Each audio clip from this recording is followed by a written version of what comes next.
Ayan, good day sa inyo. Ayan, maraming salamat TJ, no? I'm glad din na nakabalik na tayo. Maraming salamat sa mga solid tropa. Shoutout sa inyo, mga kaibigan ko rin na sumusuporta sa akin. Maraming salamat, no? Shinout out ko kayo. Wala pang ligo eh, no? Actually, nasabi ko na to, no? In-explain ko na to sa unang video ko dito sa video section, hindi sa Reels, ha?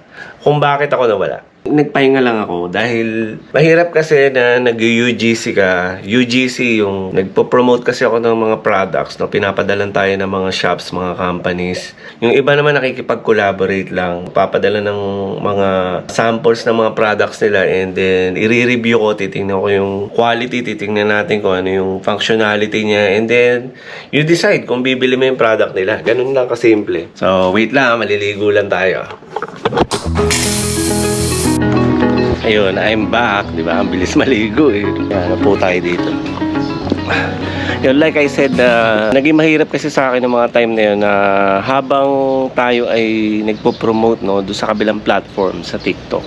And then gumagawa pa ng vlog. So, medyo namili ako doon. Kasi nung time na yun, nag-PM na si Boya. That was the first company na nakipag-collab sa atin. So, maraming salamat talaga kay Boya. Utang na loob ko rin ang pag-grow ko sa TikTok dahil sa kanila. Napaka-bless natin. So yan, ipopost ko rito yung kanila mga product, no? Kung naghahanap kayo ng mga quality mics, no? Wireless mic for vlogging, for teaching, no? For motovlogs. Ipopost ko rito. Ayan, yan yung mga pinopromote nating mga products. So ilalagay ko na lang dyan sa comment section, no? Kung saan nyo siya mabibili, yung mga wireless mic na yan. Sa TikTok ang checkout niyan. Okay.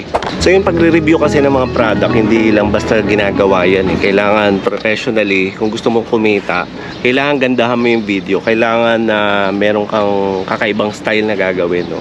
Para mapansin siya ng publiko. Siyempre, gustong-gusto ng mga collaborators yun, ng ating mga sponsor, kung mas maraming bibili at kung mas maraming manonood.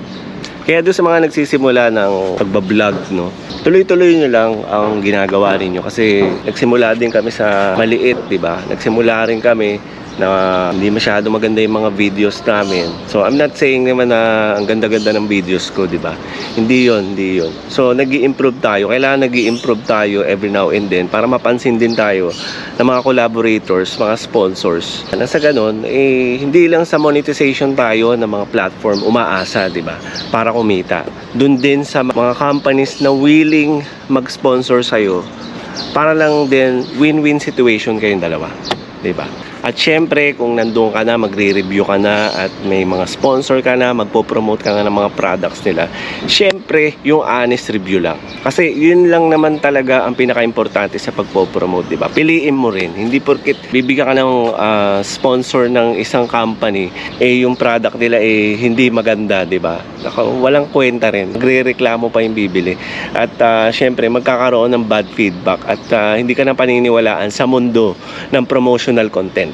So bago ko tapusin itong video na to, shout out sa solid tropa, sa mga kaibigan ko ulit, no, doon sa mga kamag-anak na sumusuporta sa akin dito at yung mga content creators na nanonood sa akin dito. Maraming salamat sa inyo. Mga content creators dyan at mga aspiring vloggers, kung gusto nyo rin, di ba, na mangyari sa inyo ang nangyari sa amin, no, katulad sa akin, basta tuloy-tuloy lang, keep on creating. Yun lang, maraming salamat.